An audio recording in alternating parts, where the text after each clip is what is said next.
This is a dual immersion hot water storage vessel.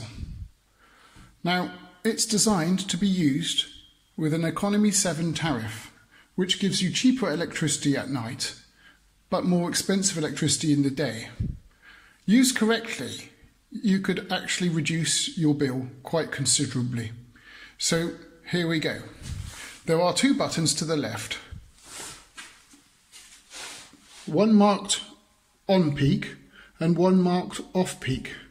Now if yours aren't marked, it's quite easy to tell. We take the wire and follow it.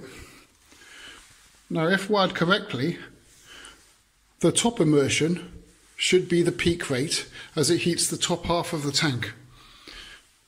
The bottom one is the off-peak immersion, which heats the entire tank as heat rises.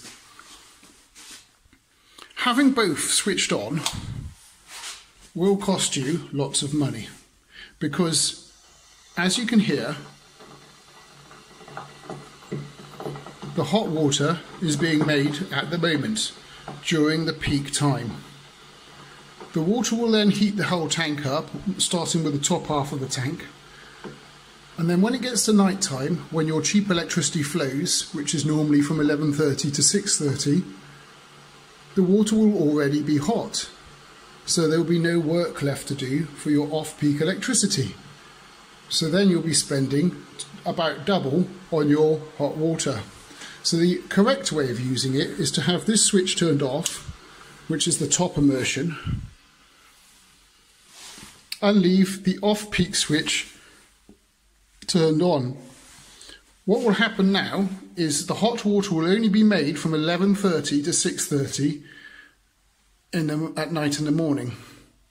This will cost you half as much to heat the water, and then it will only reheat the water during those times, 11:30 to 6:30.